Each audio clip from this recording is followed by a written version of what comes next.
All right, very good. Welcome, everyone. So we have some friends visiting from Calcutta this morning. So from a long ways. Is there anybody else from Calcutta? I don't know where everybody's from. You're from Calcutta? Yeah. Shri's from Calcutta. Do you know each other?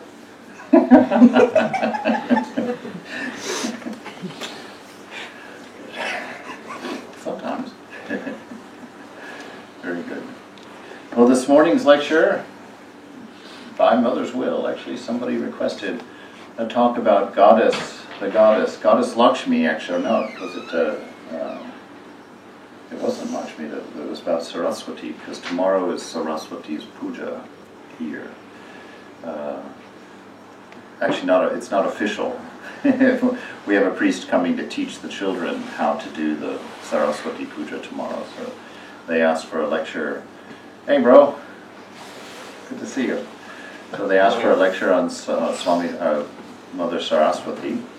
And I didn't want to limit it to that, because as soon as I started jumping into the study of Mother Saraswati, Thakur had quite a few things to say, so did Vivekananda and even Holy Mother.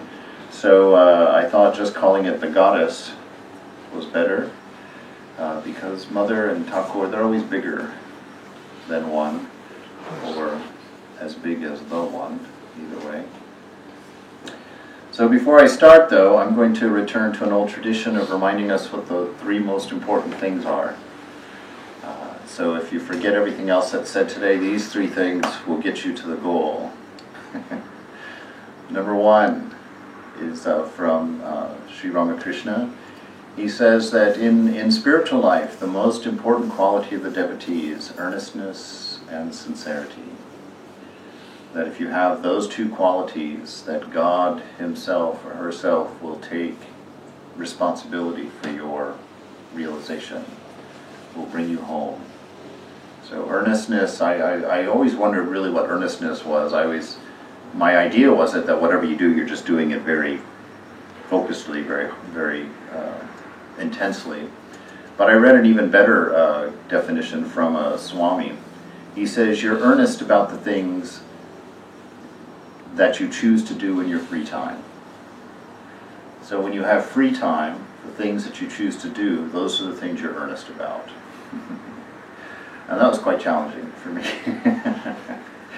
Because, we want spiritual life and meditation and study scripture and all of that and service to be, we all want to be earnest in it, but how many of us do it in our free time? How many of us are like, oh gosh, I have some free time, I'll make some sandwiches for some homeless folks, or I'll run out and give something to help somebody.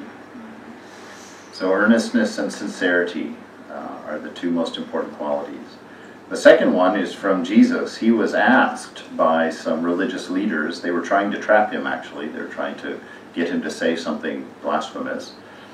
And so they said, can you tell us what the most important scripture is? What's the most important commandment that God has given?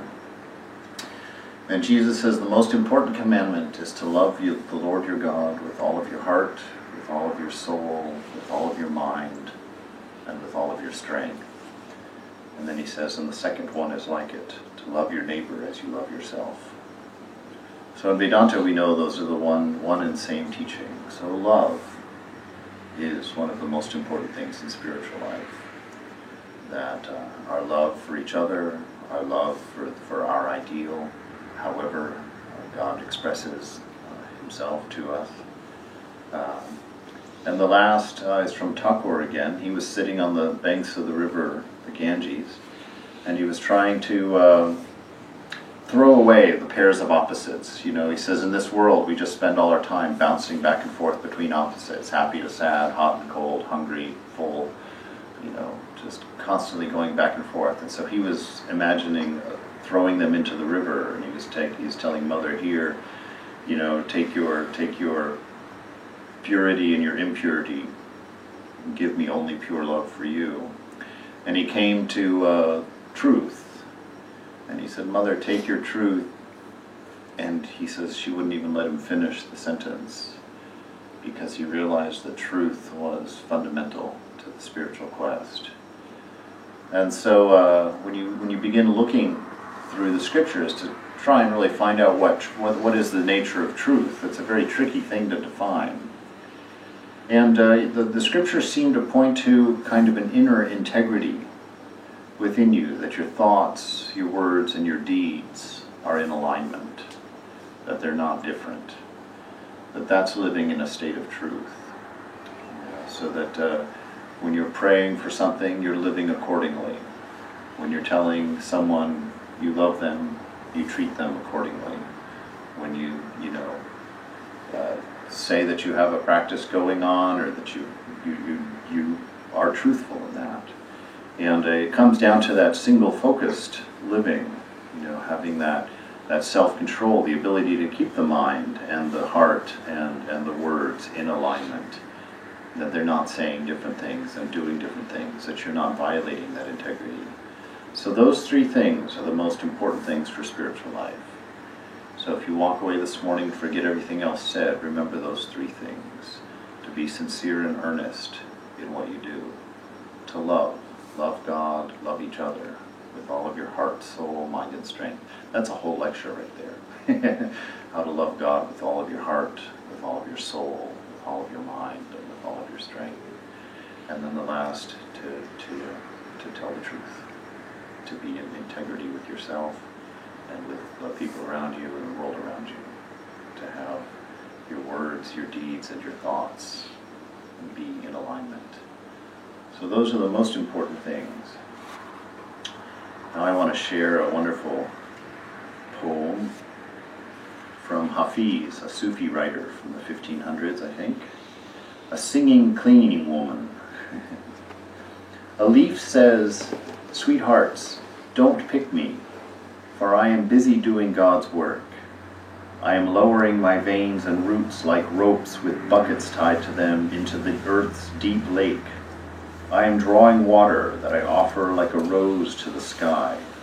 I am a singing, cleaning woman, dusting all of the shelves in the air with my elegant green rags. I have a heart. I can know happiness just like you."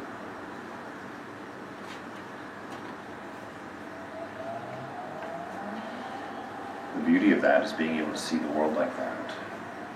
To see everything in its place as its worship of God. We were talking a little bit about that last night.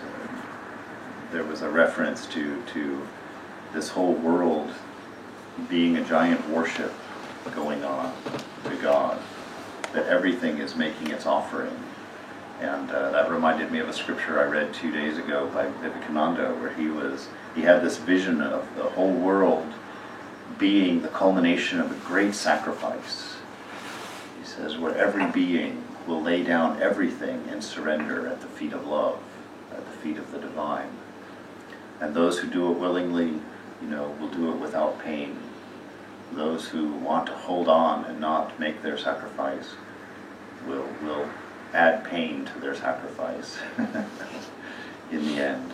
So to see the whole world like that, to understand that this is all divine, that this is all God, and to come and understand, to let that come into an integrity within you, to understand the implications of that.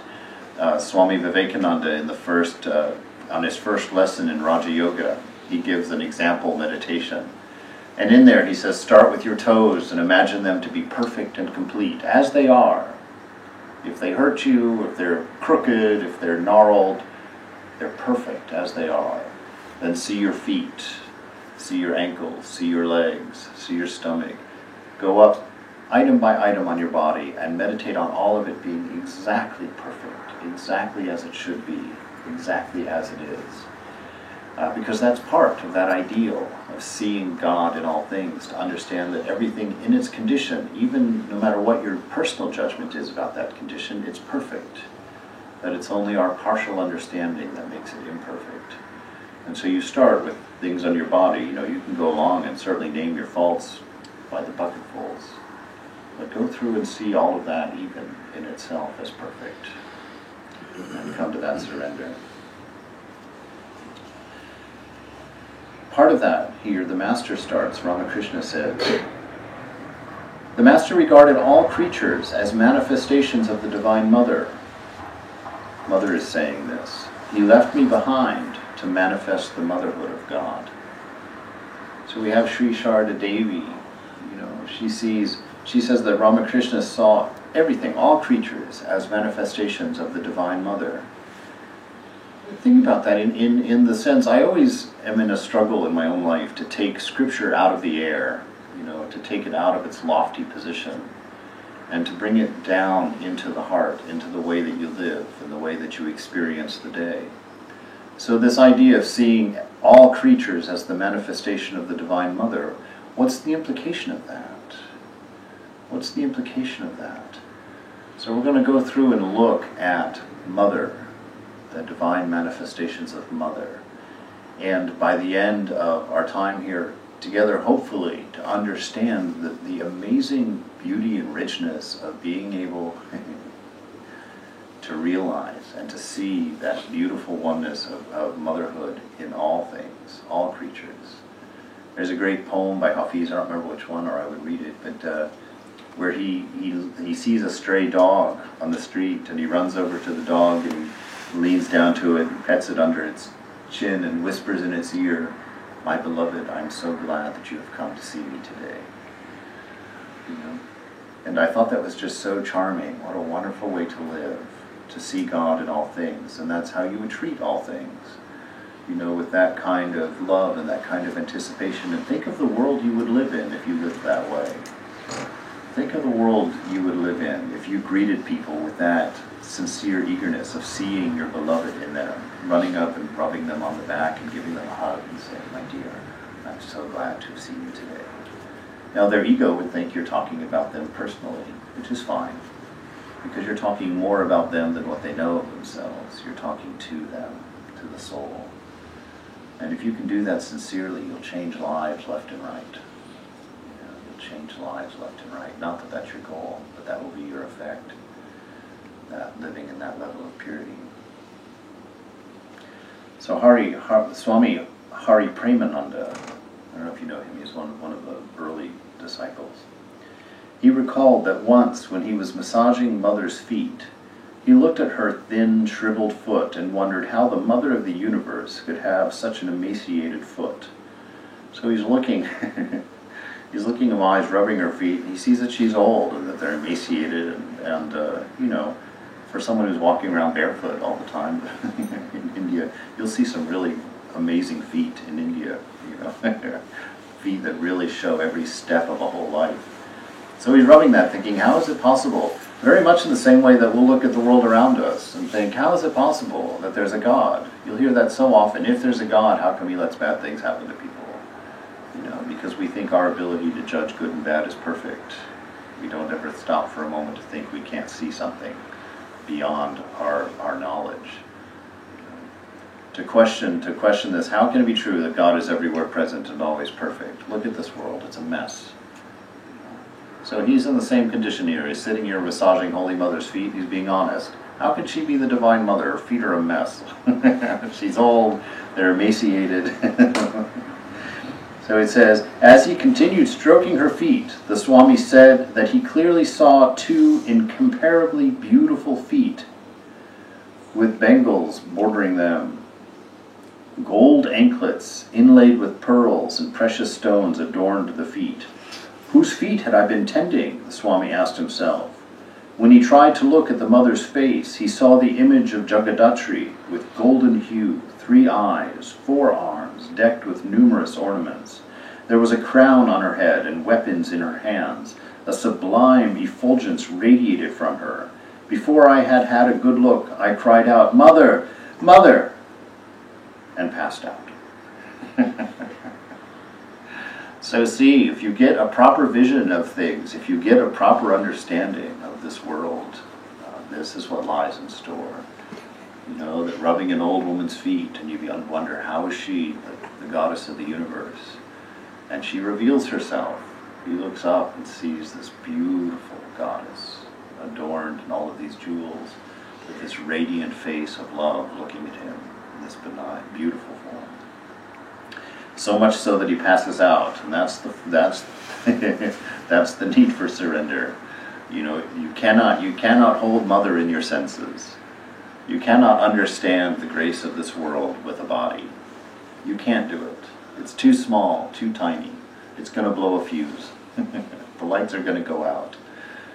So that's the result of seeing Mother, of understanding this moment. If you were able to grasp this moment, if you were able to see this moment with all of its splendor, without the veil of the senses, without the limitation of mind, you would just pass out. we would all just pop over, not understanding it all. So keep these things in mind when it says that Ramakrishna saw that everything, all creatures, were the manifestation of the Divine Mother. This is what he's saying. He could see them. He could see her in them. He could have a true vision of them. And only in that way was he able to love the way he loved. Only in that way was he able to care the way he cared. When he looks at you, he sees your highest ideal. He doesn't see your faults. She doesn't see your faults. She doesn't see your shortcomings. She sees you on the day of your realization. She sees you with the smile and the joy in your eyes on the day of your realization. And she feels that warmth toward you, that congratulations toward you, that high opinion of you, that love for you, beyond limit. And she wants you to see yourself as on that day as well. To let go of the luggage that you're insisting on carrying along right now. When the Swami awoke, he again saw Holy Mother old and thin, tending to her niece Radu. Beneath her guise of quiet simplicity was a storehouse of infinite divine power, which she chose not to manifest. Once, when her young nephew insisted upon her revealing her true identity, she finally relented, saying, "People say I am Kali."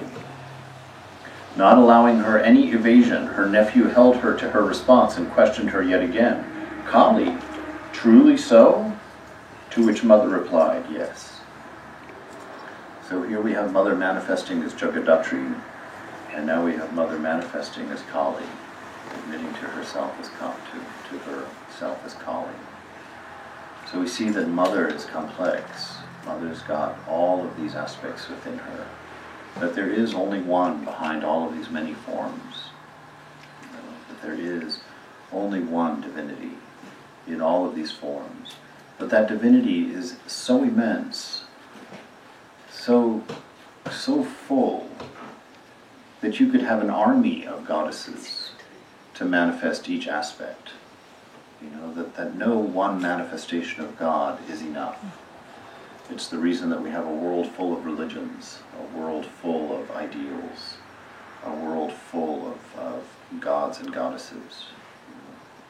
Even to the extent where Vivekananda says, each one of you in your life is merely the tracing out of one of God's ideals. One of God's ideals. That your life is an expression of love. Now, from our perspective and our understanding in the midst of it, we think of it as confusion and attachment and darkness. But from the perspective of the divine, it's a trail of love. He sees that finger tracing out a path of love. Everything that you've done in your life has been for love. Whether it was a love of money, a love of respect, a love of power, a love of social standing, a love of success, a love of whatever. He sees only the love. He understands only the love. And your life, in effect, is a manifestation of divinity. A manifestation of that story of love. And all of us together, the billions of people that have lived, tracing out, to see 1 billion pens, calligraphy pens, writing on the same piece of paper, and still God has not been fully expressed. Still the stories of love have not reached their number yet. Every day it wakes up and those pens, actually the days never start. It's just like a wave that keeps going around the world as it turns. Thousands of calligraphy pens tracing out stories of love, stories of an ideal.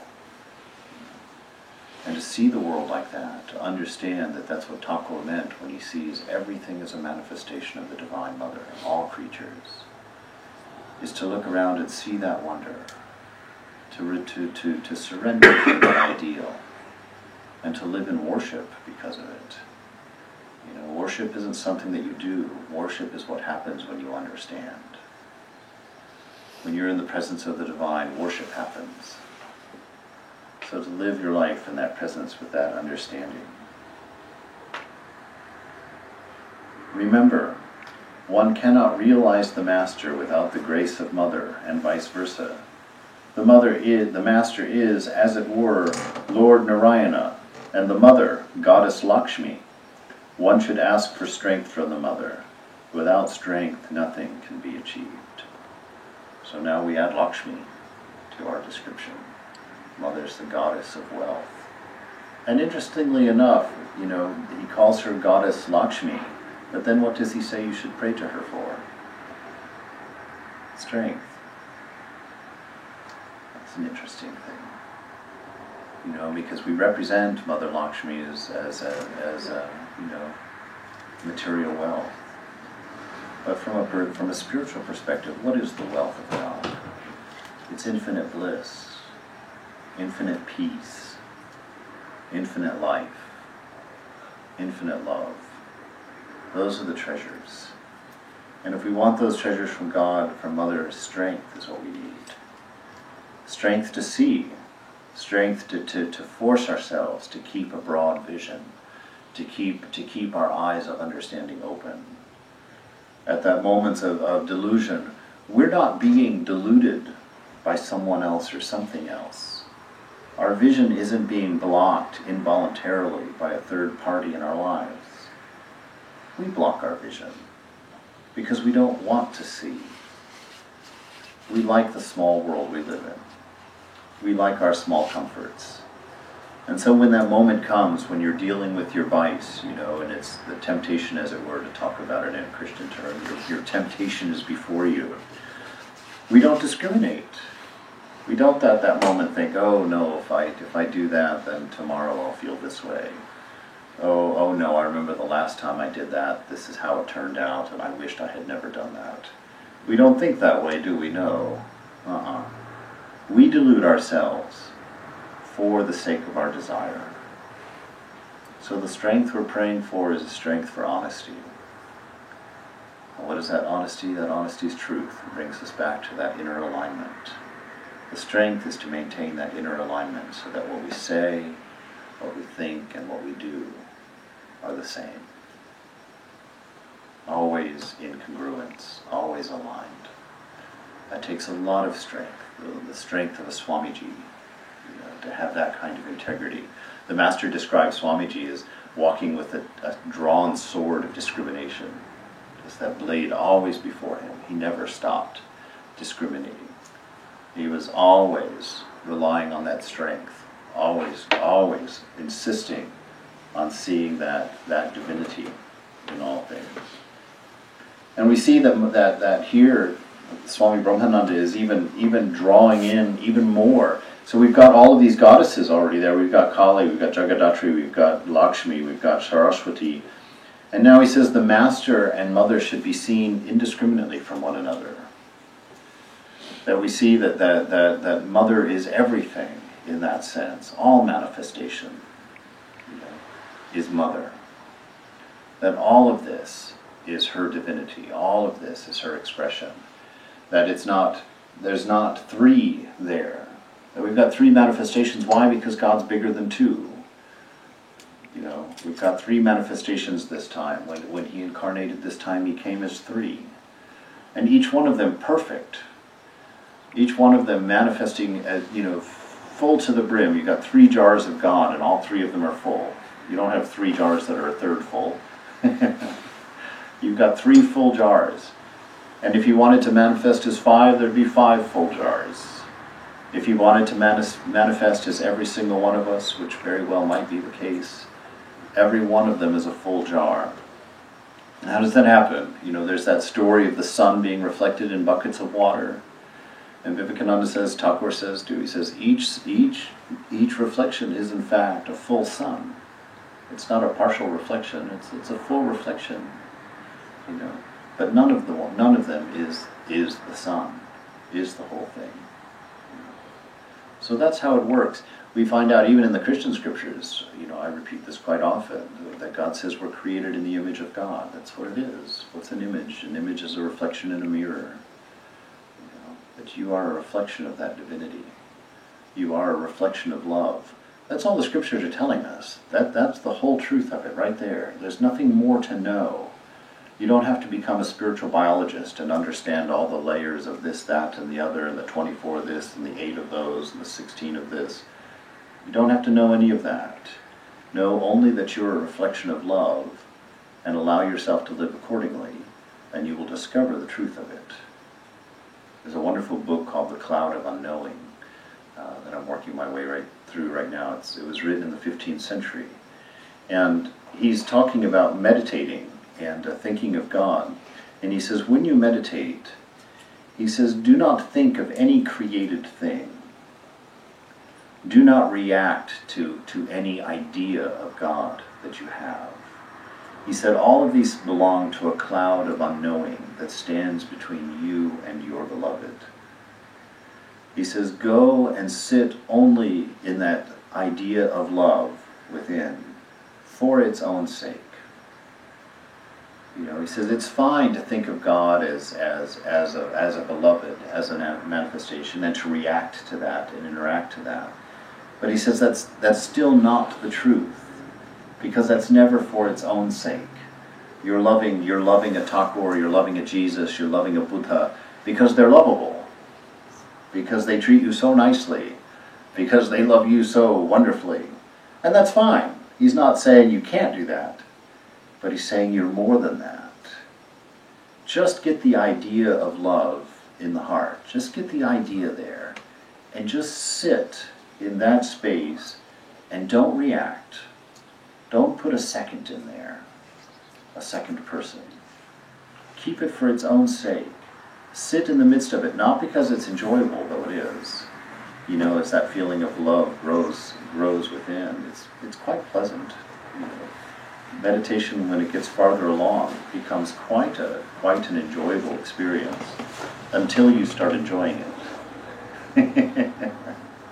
And once you start enjoying it, you find it rise up like a shriveled hand immediately, and you run around looking for another few years, not understanding that looking for is the thing that's blocking it, that's keeping it from you. So you go into that understanding of Mother, that she is full within for her own sake, that you're just a reflection, that there's not a purpose to your life.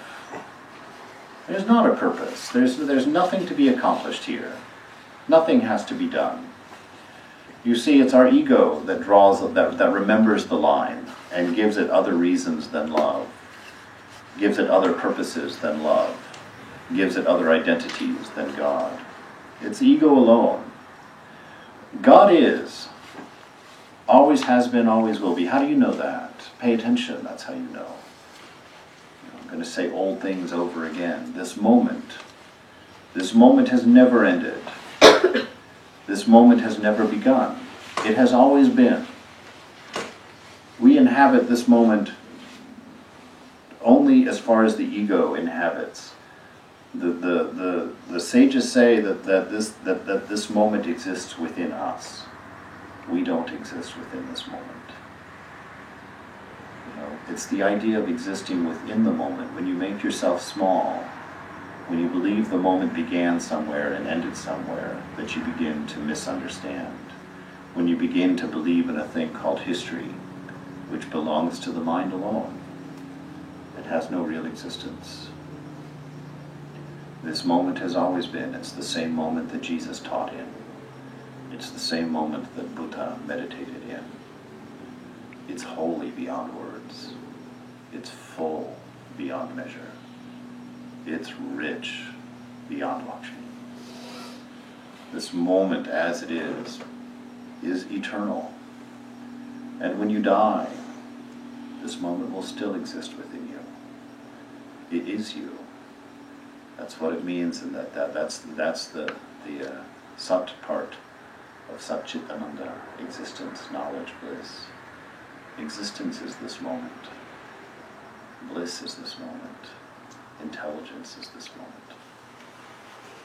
come to that understanding and to live in there. This moment is mother. To understand this mother, to understand this moment, to fully comprehend this moment, is to fully have that vision of mother.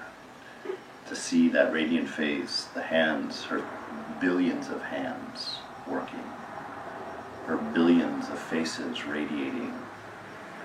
You know, every single person that got up this morning was a manifestation of mother, going about her work, manifesting intelligence in the world, manifesting love in the world.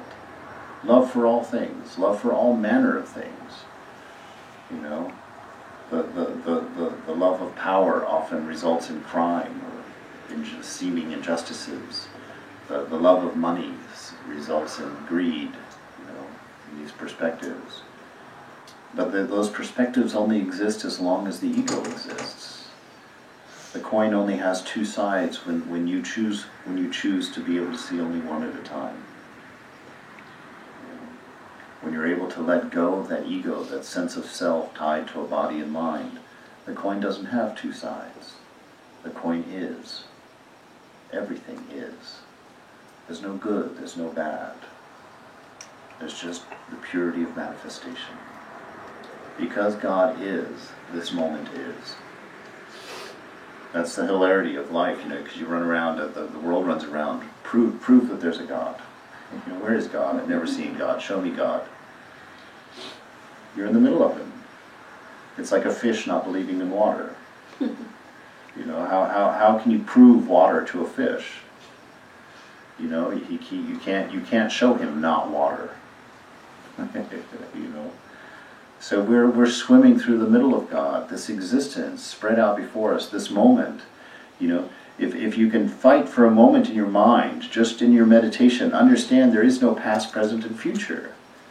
There's only isness. You've never experienced the past.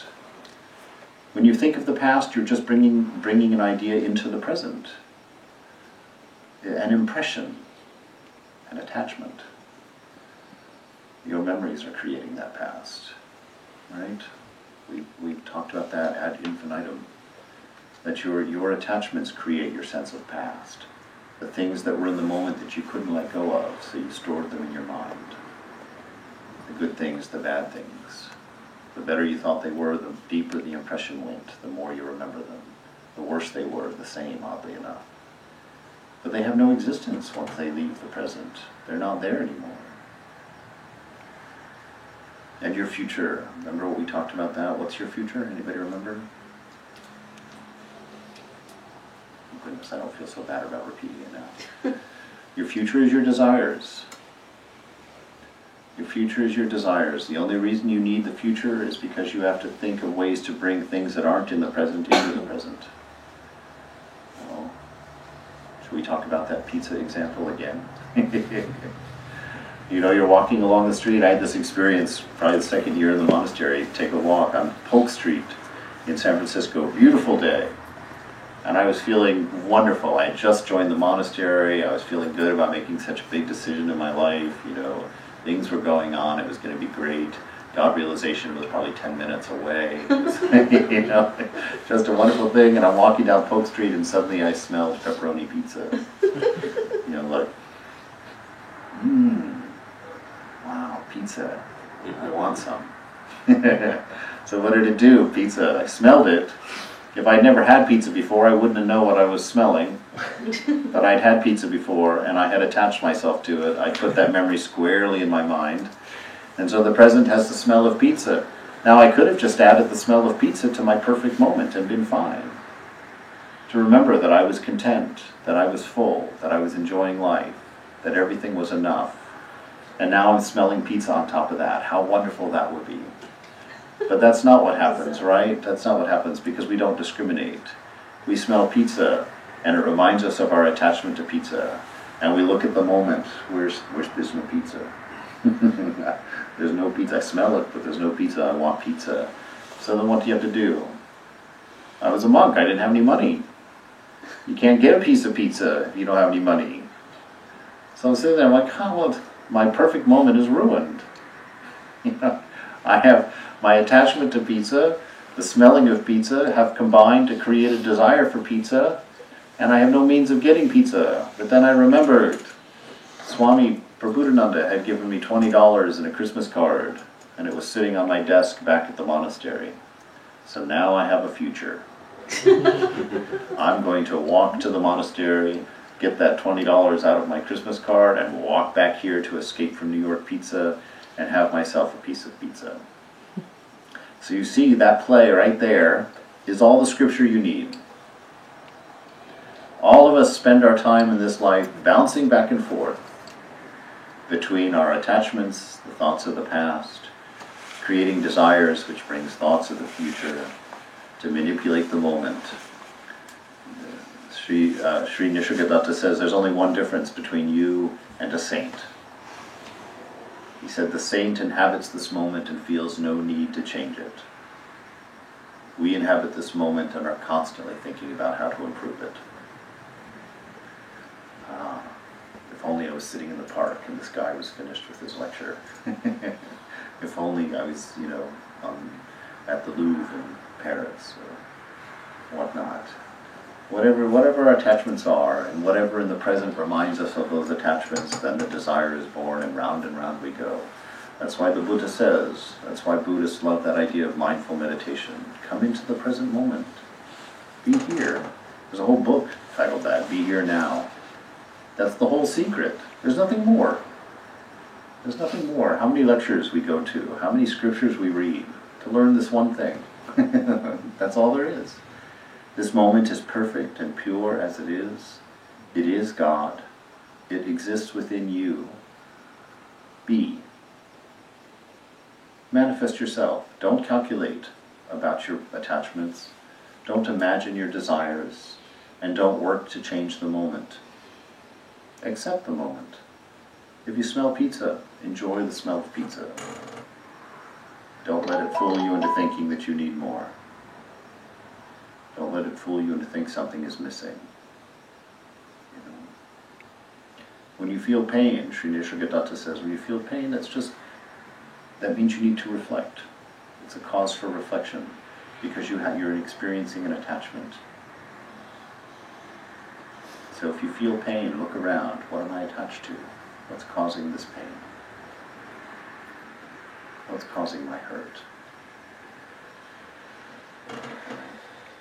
What was I attached to? What impermanent thing had I held on to for my happiness? And then examine that even closer. Say, what was it in that thing that I loved so much? That I needed so much? And invariably you'll find a name of God. Invariably you'll find a name of God. And then comes the strength, because you're going to have to stand up and pull yourself off of that attachment and to realize that that name of God is still present. Mother is everything and everywhere.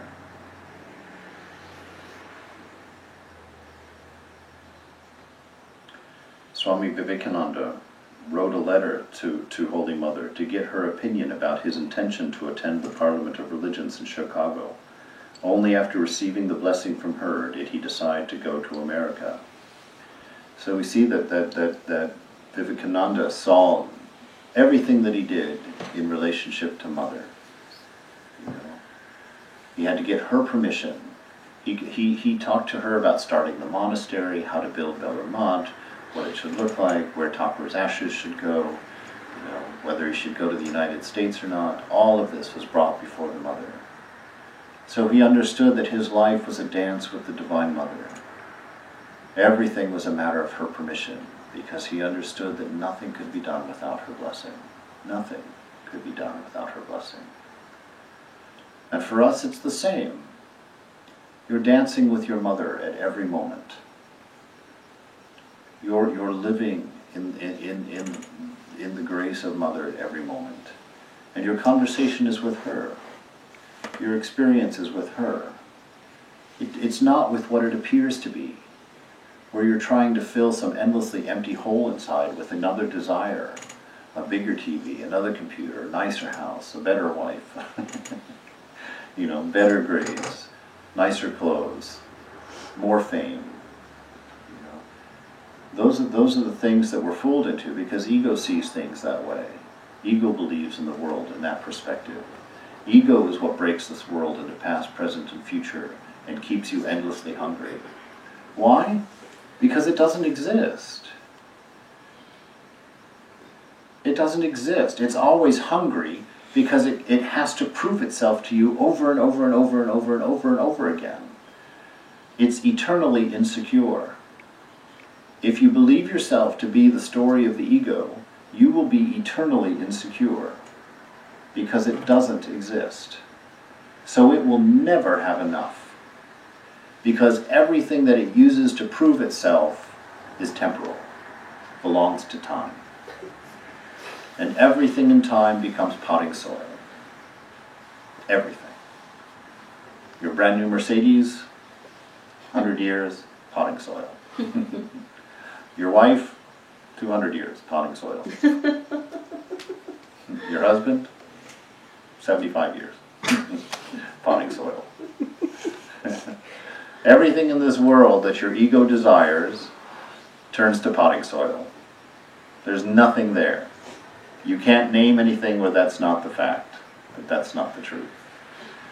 And the ego itself has no basis. Thakur says it's like trying to peel an onion.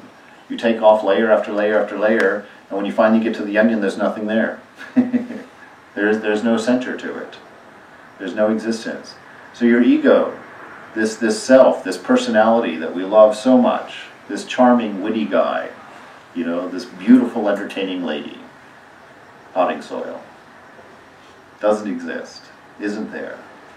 And as long as you keep believing in that existence and not enjoying the moment, not accepting the moment as full and pure and beautiful and whole as it is, you will live in hunger. You will constantly have to prove your existence to yourself, over and over and over again. You'll be the richest man in the world, and you'll still be trying to earn more money. You'll be the most beautiful person in the world, and still be planning your next plastic surgery. We have plenty of examples. Plenty of examples. If you forget for a moment, you have two choices. You can open the scriptures and read them, or you can go to the grocery store and look at the cover of the Inquirer magazine. They're both going to remind you of the same thing if you see them properly. This world is fleeting. In the midst of the most abundant name and fame, there's nothing but trouble. Nothing but insecurity. If you are the most beautiful person in the world, you will fear age more than anyone else around you. If you have the most beautiful singing voice in the world, you're going to fear old age more than anyone else around you. If you depend on these things that turn to potting soil is what you will get. And it will never be enough. Never be enough. Mother is the key to the knowledge of Brahman. Unless she shows her grace and opens the door, no one can enter into the realm of Brahman. Now what is Mother? This moment. This moment is the key to Brahman. Beg the grace of the moment to see properly, to remove the specificity from your mind, the point of ego, to realize that you're the dreamer and not the dreamed. Open yourself to that. Sri Ramakrishna said about the Holy Mother, she's Sharada, Saraswati. She is born to bestow knowledge to others. She exists to give you knowledge. Now we like to hold that off as being a person. Oh, yes, Ma will give me knowledge. So we go and we beg knowledge of Ma. But what we just understood. Ma is. This is Ma. Every creature is a manifestation of Mother. Time is a manifestation of Mother. This moment is Mother manifested. Beg knowledge from this moment. It's not an imaginary thing, it's before you now. Open yourself and beg to learn from the present. To see it for what it is and not what you imagine it to be. To understand that it's a dream within a dreamer who's infinite and beautiful. Know the dreamer. Don't get lost in the dream.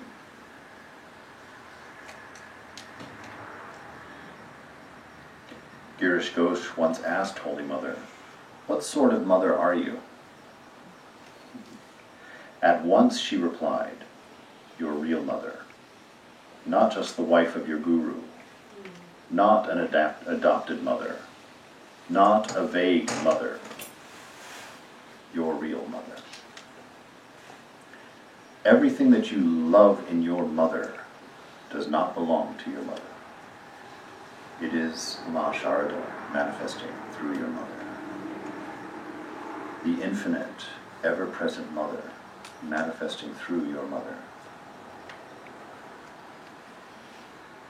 You know, at this point it's like the lecture would be perfect if we just sat and everybody shared their favorite memory of their mother or their thought of their mother. To share for a moment and then to take all of those and understand that they all belong to God. That everything that you like about your mother is a name of God. Every quality that endeared you to your beloved mother is a quality of the divine. And that in this moment, that mother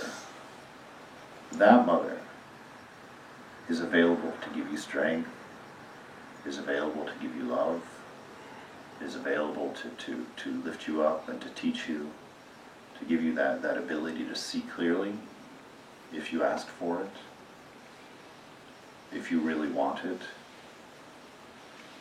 You know, it comes back to that truth. It comes back to that truth. We ask for many things. Are they the things we really want? You know, if you're asking for that raise at work, but tomorrow you sleep in and get to work half hour late again, did you really want the raise? Or did you want to sleep in more? You know, you pray to Mother, "Oh Mother, give me that A on that exam." But tonight you play video games until 11 p.m. and forget to pick up the book, and tomorrow you take the book to the shrine to Mother Saraswati and says, "Oh Mother, bless me with an A today." She'll answer your prayer, but the whole prayer, not the 10 minutes in the shrine asking for an A. She'll give you what you were asking for when you sat in front of the video game for 4 hours last night. She'll give you what you asked for when you didn't open the book and study. She'll answer your prayer, yes, for sure, but it may not be the answer you're expecting, because you think you asked for an A on the test, but in fact you didn't. You asked for fun and relaxation and enjoyment and a D in exchange. So like that, understand, Mother is your real mother, that she is everything that you long for, everything that you dream for. This moment, out of this moment alone will come all of your desires. Out of this moment, this eternal present, everything has come. Everything. Whatever you're wearing, you pulled out of the present moment. Whatever money you have, you pulled out of the present moment. Any buildings, skyscrapers, mansions, pulled out of the present moment. What was the present moment? What manifested them? You did. The things you think about, the things you imagine are what come out of the present moment. This moment contains everything you could want. You don't have to go to the work of manifesting it. It is. Be content in the moment. Be content in Mother. Understand that everything you've ever wanted will only come out of this moment. Does that make sense? Can you see that? That when an architect, it's my favorite example, when an architect wants to build a skyscraper, what does he do? He thinks about it, imagines what it will look like, draws it. That's the first step of manifestation. Draws that picture, that blueprint, finds the funding, gets the team of builders and construction engineers, and builds it. And then you and I walk down the street and see this, 70-story building, like, my God, where did that thing come from? Imagination. It was pulled out of the moment, this eternal present. It was manifestation. Manifestation of what? Love. the architect's love for design, the architect's inspiration for name and fame maybe, is to whatever his story of love was, it's love manifested. Everything is. But it's the love in this moment, the love that is this moment, that creates all things, that builds all things. It's Mother alone, manifesting constantly, eternally. So sit and see the moment with that wonder, with that fullness, with that relationship, with that intimacy. The moment is your mother. This presence, constant and eternal, is your mother, your real mother. Because where did this body come from that you're using? It also is a product of love. Your very existence comes from love, as a body and a mind. As your real existence, your existence itself. You're the source, not the river. Christopher Isherwood charmingly wrote about Mother. As she grew older, she seemed to inhabit a world made up entirely of her children. That's how Mother saw the world. That's how she sees the world. Made up entirely of her children. And she invites you to do the same. I should have sang that song, but I sing it all the time. You know, I am the mother of the wicked, as I am the mother of the virtuous.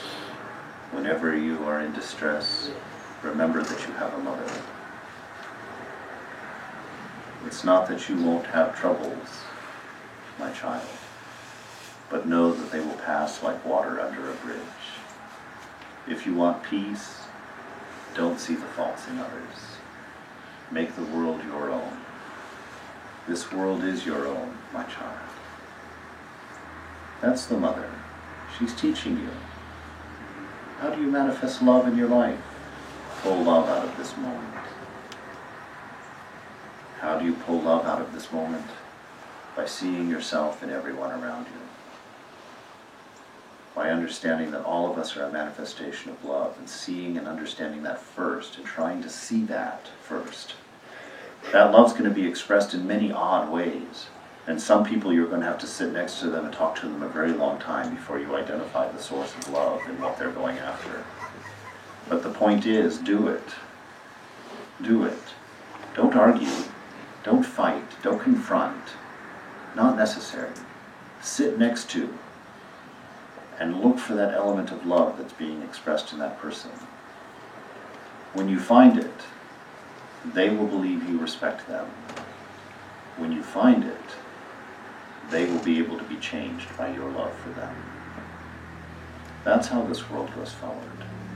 That's how love is manifested in a conscious way that will bring less pain for the way that we live.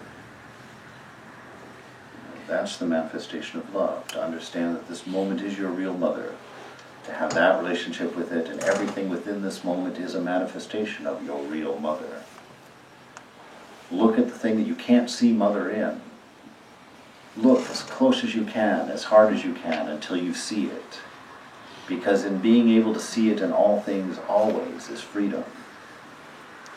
To be able to see that motive of love in all things always is to know that Mother is present everywhere, that this moment is perfect and pure and lacking nothing.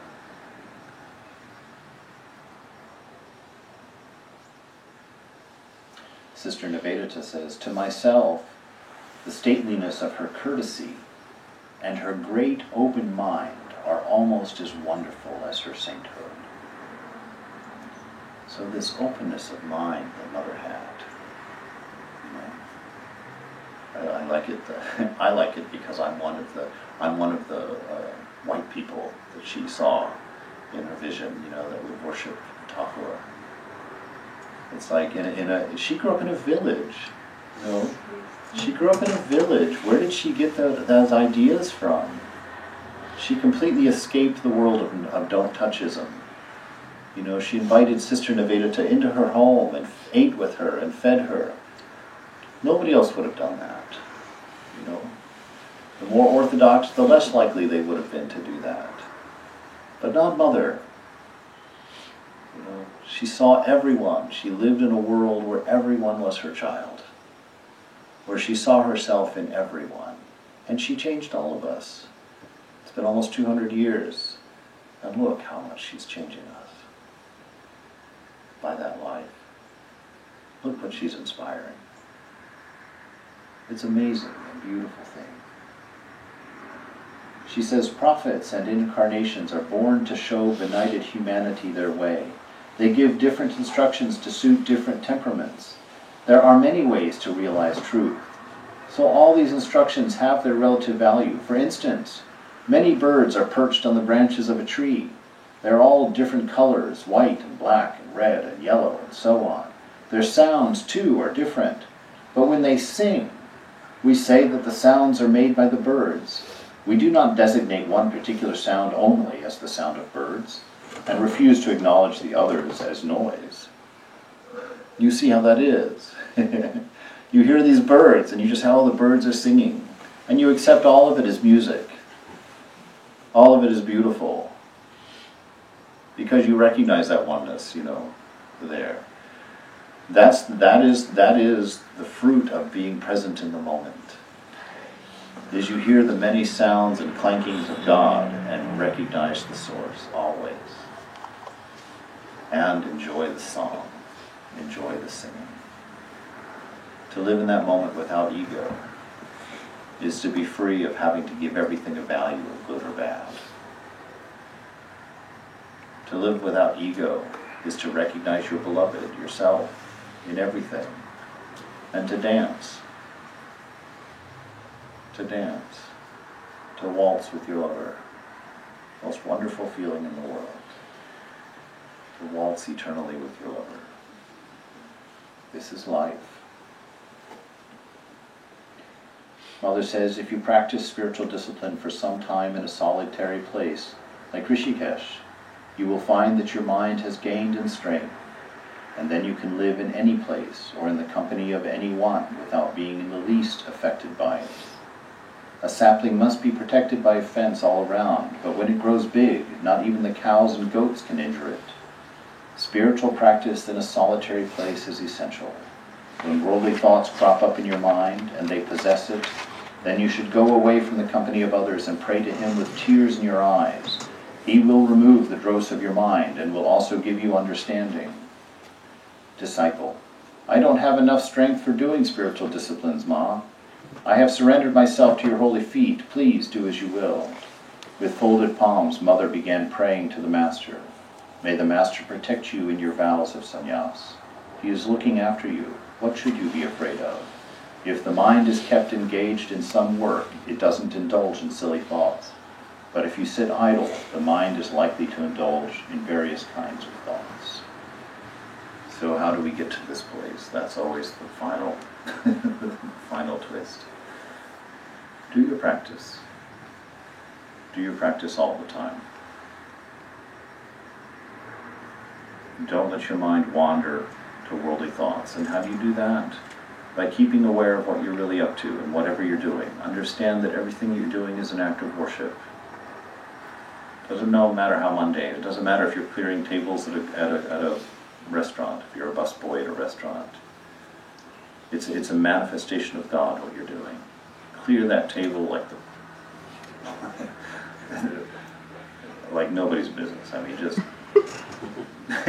that table is the best looking table in the room when you're finished, because you did it with love for God. You did it with the idea of manifesting that worship. If you're working as a clerk and stamping things one after the other, and stamp them the best you can. Each one. God, you're awesome. God, I love you. Every one of them is an act of worship. Keep your mind on those things all the time. And if you get in a situation where you can't, Mother says run away. Go someplace by yourself and pray with tears in your eyes. I forgot. Please help me to remember. I wanted to collect some of Holy Mother's promises, so I'm going to spend a few minutes here even though I'm already late. These are some of the things that Mother promises you. Now, I can just read them. We say, oh, Mother promises this. Okay, if you believe even one of these things, your life will change today. This is the Divine Mother. This is this moment. This moment is promising these things to you. These are part of a contract. If you dare to believe them, these are her promises. I'm just going to read them in no particular order. Pray to God with tears in your eyes whenever you want illumination or find yourself faced with any doubt or difficulty. Here it is. The Lord will remove all of your impurities, assuage your mental anguish, and give you enlightenment. Pretty great promise. Anytime you feel any kind of doubt, anytime you want any kind of illumination, anytime you find yourself in difficulty, if you pray to God with tears in your eyes, He will remove all of your impurities, assuage your mental anguish, and give you enlightenment. Next one. Open your grief-stricken heart to the Lord. By doing so constantly, you will gradually attain peace of mind. Open your grieving heart to God constantly. All that pain, make the pain of your life a mantra to put your mind back on God. Make the discontent in your life a mantra to put your mind back on God. Make it the thing that makes you think of God. Do you have a desire that you just can't overcome? Make that desire the thing that indicates God to you. Make it the thing that makes you think of God. Do this constantly, and you will find peace of mind. Call on the Lord who pervades the entire universe. He will shower His blessings on you. Another promise. Call on God. He will shower His blessings on you. Surrender all that you desire at the feet of God. He will do whatever is best for you.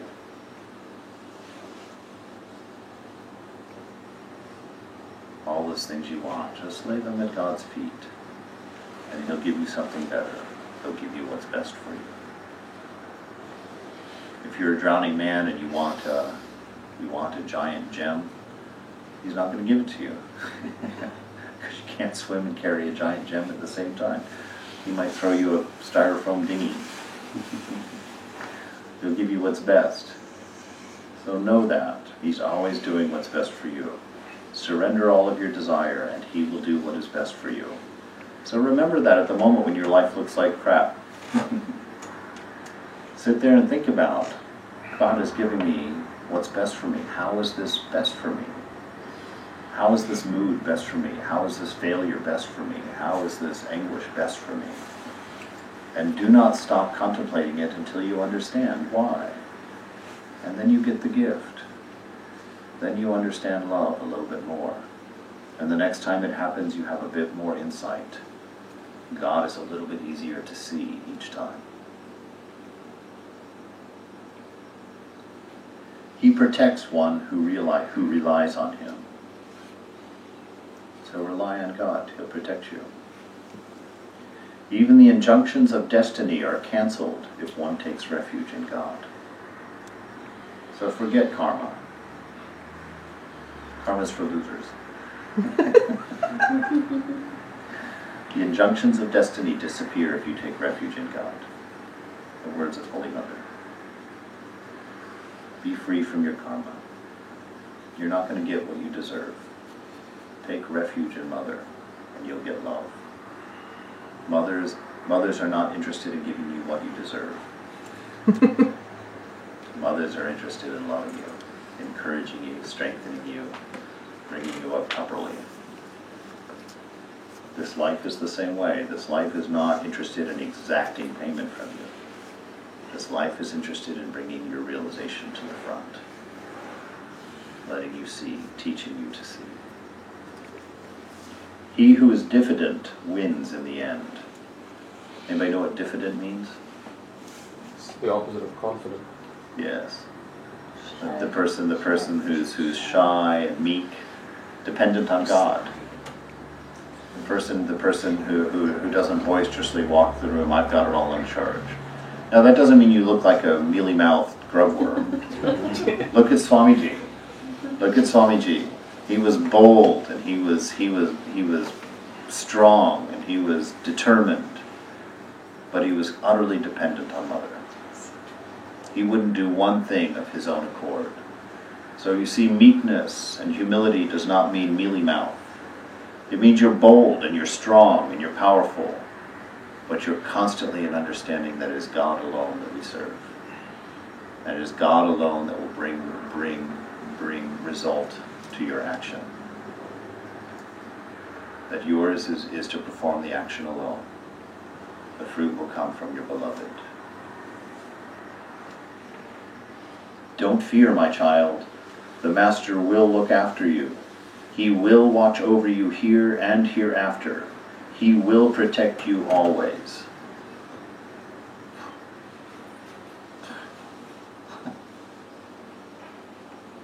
She said it. She can't take it back. As you pray and meditate, you will find the Master actually speaking to you, fulfilling your desires immediately, and your mind will be filled with such a deep peace.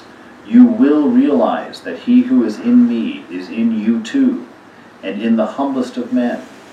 Only then humility will be born in your mind. So, as you pray and meditate, this is the promise. If you pray and meditate constantly, you will find the Master actually speaking to you. Does that mean he's only going to start speaking after you start praying and meditating? No. That means by praying and meditating, you'll purify your mind and realize that he's the only one who's been speaking to you. Through every event of your day, through every experience of the moment, he is the only one you've been dancing with.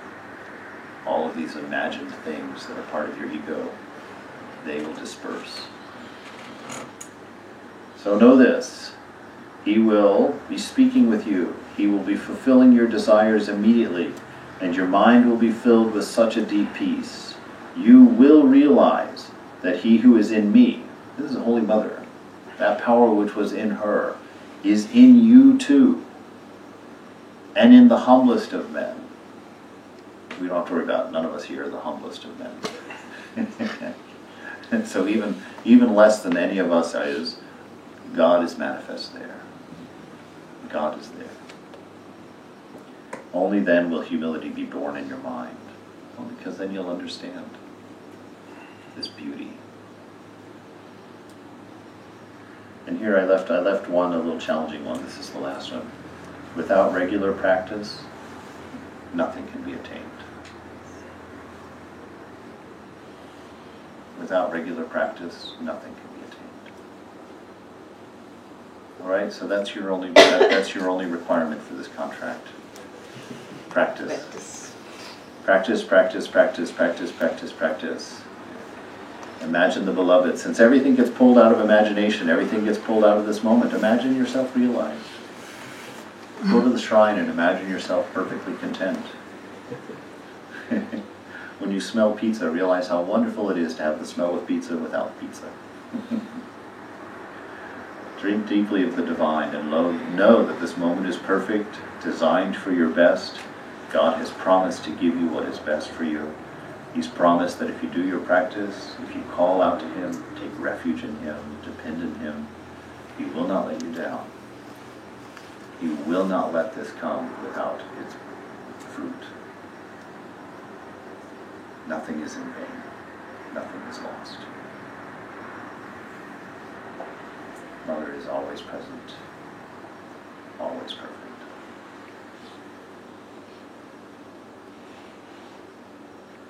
Let's take just a moment to reflect on that. 2 minutes, not even 2 minutes.